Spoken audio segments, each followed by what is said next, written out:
Vamos a resolver el siguiente triángulo rectángulo. Resolver un triángulo significa, conocido un ángulo y un lado, conocer todo lo demás, conocer cuánto miden los otros lados y de hecho también conocer cuánto mide el otro ángulo. Empecemos. Aquí podríamos empezar con Pitágoras, podríamos pensar que podemos empezar con Pitágoras porque tenemos un triángulo rectángulo, pero vemos que no podemos aplicarlo porque necesitaríamos conocer dos. Por lo tanto, no nos queda más remedio que utilizar las razones trigonométricas. Estas las utilizaremos cuando no se pueda utilizar Pitágoras. Recordamos las razones trigonométricas. En un vídeo anterior he explicado el porqué de estas fórmulas, pero ahora simplemente recordamos las fórmulas sin explicar el porqué. Dado un ángulo, el lado que está al lado del ángulo se le llama cateto contiguo, el lado que está así enfrente del ángulo se le llamará cateto opuesto y el lado que no forma parte del ángulo recto, si este es el ángulo recto, estos son los catetos, los que forman parte del ángulo recto, este que no forma parte del ángulo recto se le llamará hipotenusa. Pues las fórmulas es que el seno es cateto opuesto entre la hipotenusa, el coseno es cateto contiguo entre la hipotenusa y que la tangente es cateto opuesto entre cateto contiguo. Estas fórmulas las tenemos que tener muy presentes. Empecemos. Vamos a empezar calculando x. Para calcular x, en este caso, x es el cateto contiguo, que es el que choca con el ángulo. La y sería la hipotenusa. Y 7 sería el cateto opuesto, que es el que tenemos así opuesto al ángulo.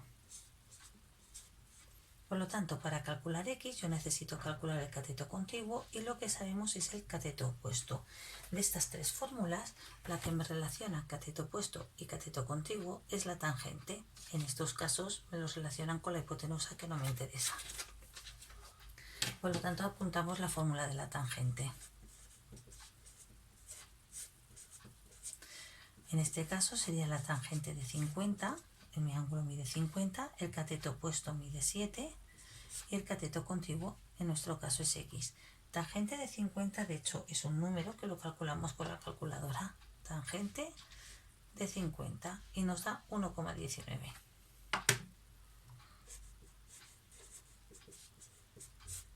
Y por lo tanto ahora tenemos que calcular la x. Para calcular la x la pasamos a este lado de aquí arriba multiplicando. Tenemos 1,19x igual a 7. Y ahora, para dejar la x sola, este 1,19 de aquí nos molesta y lo pasaremos abajo dividiendo. Por lo tanto, la x será el resultado de esta división. 7 entre 1,19 y nos da 5,88.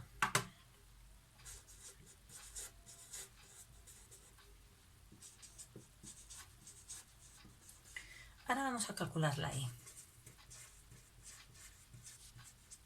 Podríamos haber empezado calculando la y después la x, el orden es indiferente.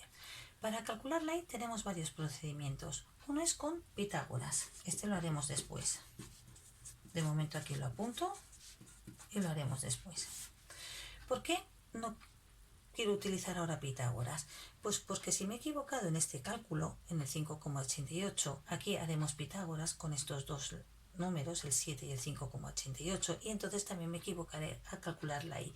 Por lo tanto, Pitágoras es un procedimiento completamente válido, pero si nos hemos equivocado en un dado, nos volveremos a equivocar. Vamos a intentar hacerlo con las razones trigonométricas. La y es la hipotenusa y nosotros, ¿qué es lo que nos daba el enunciado? Nos daba el cateto opuesto. Por lo tanto, la fórmula que me relaciona cateto opuesto y la hipotenusa es el seno. Ahora apuntaré esta fórmula del seno.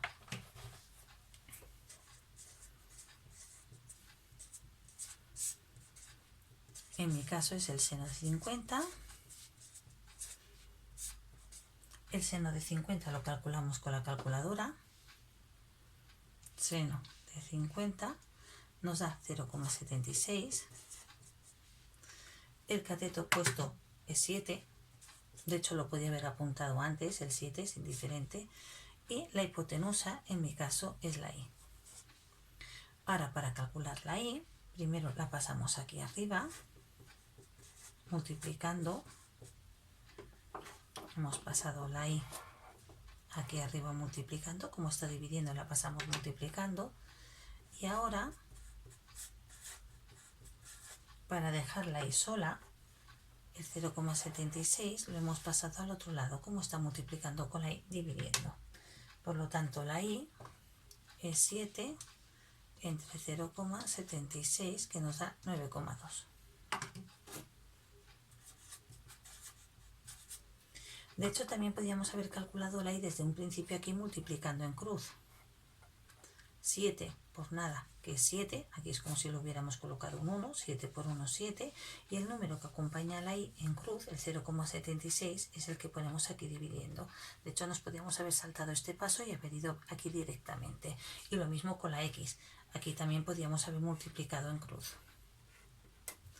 7, si no tenemos nada es como un 1, 7 por 1 es 7, y el número que acompaña a la X así en cruz, el 1,19, es el que pondríamos dividiendo. Y el ejercicio está finalizado. Pero hemos dicho antes que el cálculo de la I también lo podríamos haber hecho por Pitágoras. Pues vamos a ver si lo hacemos por Pitágoras. De hecho, nos tiene que dar el mismo valor que nos ha dado. Por Pitágoras, la hipotenusa al cuadrado es un cateto al cuadrado más otro cateto al cuadrado. Aquí la hipotenusa es la I. Es igual que pongáis la I como la H, es indiferente. Un cateto es 7. Y el otro cateto 5,88. También es indiferente que aquí pongáis el 5,88 y aquí el 7.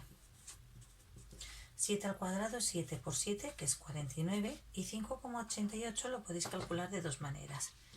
5,88 por 5,88, que nos da 34,57, o bien podéis utilizar esta tecla de aquí, que es como un triangulito. 5,88, esto significa elevar y 2 porque se ha elevado al cuadrado, ¿vale? 34,57. Hacemos ahora esta suma, nos da 83,57, y para calcular la I, este cuadrado me molesta, la operación contraria es la raíz cuadrada, pues tenemos que hacer la raíz cuadrada. Raíz cuadrada de 83,57, que nos da 9,14. De hecho, vemos que el valor no es exactamente igual. Esto es debido a todos los decimales que hemos ido perdiendo por el camino. Siendo de 50 tenía muchos decimales que no los hemos apuntado todos, y todos estos decimales hacen que el valor sea diferente por centésimas. Es decir, una vez que habéis empezado y ya habéis hecho un cálculo, que generalmente no se podrá empezar por Pitágoras, sino por las razones trigonométricas, para los otros cálculos ya sí que podréis utilizar Pitágoras, y es indiferente porque el resultado que os dará es prácticamente el mismo. De hecho, debería ser el mismo, pero bueno, por la historia de los decimales, pues hay centésimas de diferencia. Ventajas o inconvenientes. Si os equivocáis aquí en el cálculo de la X, también os equivocaréis en el cálculo de la Y si utilizáis Pitágoras. En cambio, si utilizáis razones trigonométricas, no, porque este dato no se ha utilizado. ¿Qué significa este ejercicio?